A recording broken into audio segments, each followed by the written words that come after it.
pense que la meilleure qualité, c'est d'être persévérante, de ne pas se décourager au moindre obstacle, mais d'avoir confiance que chacune a sa place, même si on est la seule femme dans une équipe, il y a moyen de s'intégrer sainement et de se faire accepter sans prouver plus qu'un homme, par exemple. On a toutes des compétences, chacune reçoit la même formation que tout le monde. Alors, de prendre cette formation-là puis de l'appliquer dans le métier que tu as choisi, puis de croire en toi, surtout de croire en toi.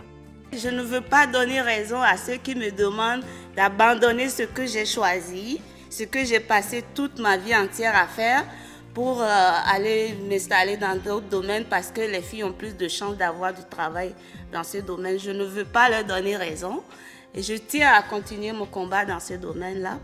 À l'école, ça a été beaucoup plus difficile, l'adaptation, parce que j'étais pas habituée aussi à être dans un milieu complètement de gars.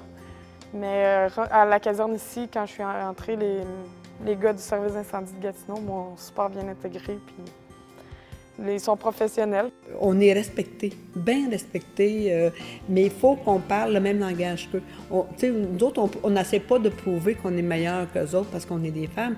On essaie juste de garder notre place. Puis moi, j'ai tout le temps dit à Pamela, parce que Pamela a tout le temps travaillé avec nous, puis j'ai tout le temps, pour se faire respecter des autres, il faut apprendre à se respecter soi. Quand nous, on se respecte, les autres vont nous respecter. À un moment donné, on avait des conflits entre l'entrepreneur, la firme d'ingénieurs, le laboratoire. J'ai décidé de convoquer une réunion de facilitation de la communication. Ça, c'était jamais vu, ça. Une petite fille assise au bout de la table avec 12 gars qui ont le goût de se lancer des outils par la tête. Puis elle a dit « Bon, on va apprendre à se parler. » Ça n'a pas toujours été facile, mais en même temps, ça l'a facilité. Un chantier, c'est dur, c'est tough. Quand les filles arrivent, au début, ils ne savent pas trop comment le prendre, mais à un moment donné, ça radoucit souvent le langage. Donc, de penser qu'on va se faire bardasser tout ça, non. Il y en a effectivement les générations plus vieilles qui vont dire « Tu fais quoi ici? » Mais je pense qu'un des plaisirs, c'est de les convaincre, de comprendre pourquoi on a fait ce choix-là. Il y avait aussi toujours des fois des petits commentaires un peu déplaisants, mais on dirait que je portais pas trop attention à ça. Fait que tranquillement aussi, les gars se sont habitués avec moi. Puis aussi, on travaillait dans le jour ensemble. Fait que tranquillement, ils ont appris à me connaître. Fait que là, le soir, ils m'ont invité à aller pêcher avec eux. Puis là, on dirait à un moment donné, je suis comme devenue leur amie, puis une de leurs collègues là, normales, là, autant qu'un gars. J'ai une équipe de 13 personnes.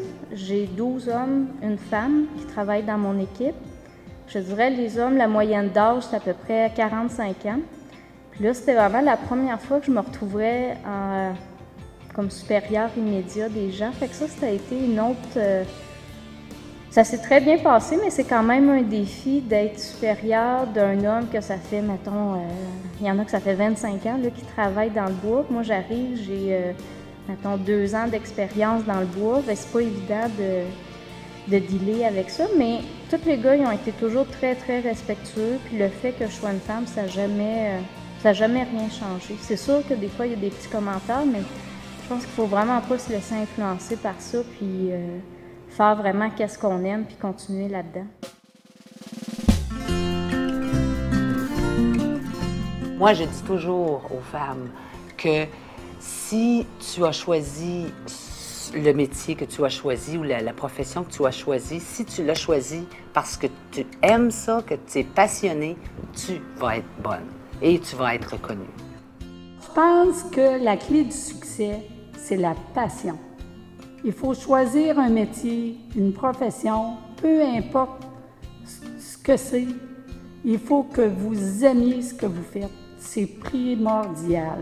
Que ce soit un métier traditionnel ou non traditionnel, je pense que la première chose, il faut que tu aimes ça, il faut que tu ailles vers quelque chose que tu aimes. Puis peu importe ce que les gens vont te dire par rapport au métier que tu vas choisir, bien l'important c'est que toi, tu es bien avec ça. Puis peu importe les difficultés qui vont se présenter sur le chemin pour réussir, de la réussite, bien moi je dis de ne pas lâcher puis de foncer parce qu'en bout de ligne, c'est payant. Tu aimes ce que tu fais, puis quand tu rentres travailler, tu es heureux, puis quand tu retournes chez toi, tu as un sentiment d'accomplissement. Être ingénieur mécanique, c'est moi. Je ne peux pas travailler ailleurs. Je ne peux pas faire autre chose. Je pense qu'il faut aimer ce qu'on fait. On est aussi bonne, aussi brillante et même, je vous dirais, si vous l'utilisez bien, c'est un avantage d'être une femme. Faut qu'il fasse un pas à fois. Tu sais, c'est une échelle à monter, puis quand il rencontre un obstacle, tu peux t'arrêter, tu sais, penser, mais pas reculer, toujours continuer.